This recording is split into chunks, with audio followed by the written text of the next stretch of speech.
ఈరోజు వీడియోలో గోంగూర బోటి కర్రీ ఈ కాంబినేషన్ కర్రీ వండుకుంటే టేస్ట్ చాలా బాగుంటుంది. కంపల్సరీగా మీరు కూడా ట్రై చేయండి. ఇలా కనుక చేశారంటే అసలు బ్యాడ్ స్మెల్ ఏమీ ఉండదు. ఇష్టం లేని వాళ్ళు కూడా ఇష్టంగా తింటారు.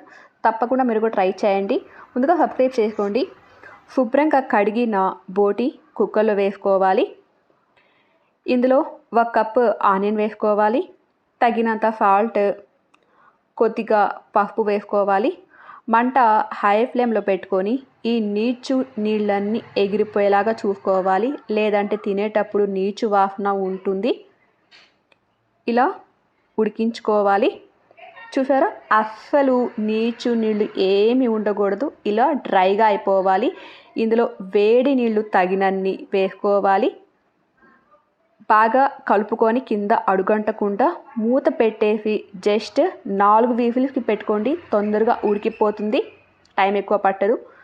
మరొక కుక్కర్లో తగినంత ఆయిల్ వేసుకోవాలి. ఆయిల్ కొద్దిగా ఎక్కువగానే వేసుకోవాలి. స్లైస్లా కట్ చేసుకున్న 1 కప్పు ఆనియన్ వేసుకోవాలి. వీటికి గోల్డ్ కలర్ ఏం అవసరం లేదు. ఇలా ఆయిల్ వేయించుకుంటే సరిపోతుంది. ఫ్రెష్గా 1 2 టేబుల్ స్పూన్ అల్లం వెల్లుల్లి పేస్ట్ వేసుకొని ఈ అల్లం వెల్లుల్లి పేస్ట్లో పచ్చి వాసనంత పోయేదాకా బాగా కలుపుకోవాలి. 2 పండు టమోటాలు వేసుకోవాలి.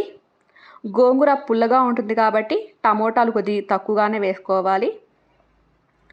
సన్నగా కట్ చేసుకున్న కొత్తిమీర వేసుకోవాలి. తినే కారాన్ని బట్టి కారం వేసుకోవాలి. కొద్దిగా ఎక్కువగానే వేసుకోండి. గోంగూర కారంగా ఉంటే చాలా బాగుంటుంది, స్పైసీగా.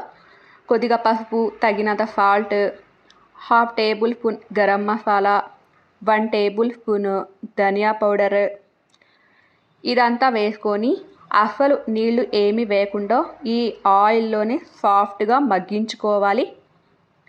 మంట మీడియం ఫ్లేమ్ పెట్టుకొని మగ్గించుకోండి. మధ్య మధ్యలో కలుపుకుంటూ ఉండాలి. ఇదంతా ఇలా మగ్గిన తర్వాత శుభ్రంగా కడిగిన ఈ గోంగూరకు వేసుకోవాలి. ఇది చూడ్డానికి ఫుల్గా అనిపిస్తుంది, ఉడికే కొద్దీ తక్కువైపోతూ ఉంటుంది. చూసారా, అంతా దిగిపోయింది.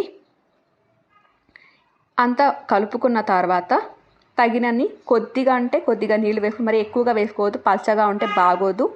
మరొకసారి బాగా కలుపుకున్న తర్వాత మూత పెట్టేసి జస్ట్ 2 విజిల్స్ పెట్టుకుంటే సరిపోతుంది, ఎక్కువ టైం పట్టదు. ఈ ఉడికిన బోటీలో 1/2 టేబుల్ స్పూన్ కారం, 1/2 tablespoon garam masala, 1 table spoon అల్లం వెల్లుల్లి పేస్ట్ వేసుకొని ఈ నీళ్ళన్నీ ఎగిరిపోయేలాగా చూసుకోవాలి. ఈ మసాలాలు వేసుకోవడం వల్ల తినేటప్పుడు బోటి మంచి స్పైసీనెస్గా చాలా టేస్టీగా ఉంటుంది, చప్పగా లేకుండా.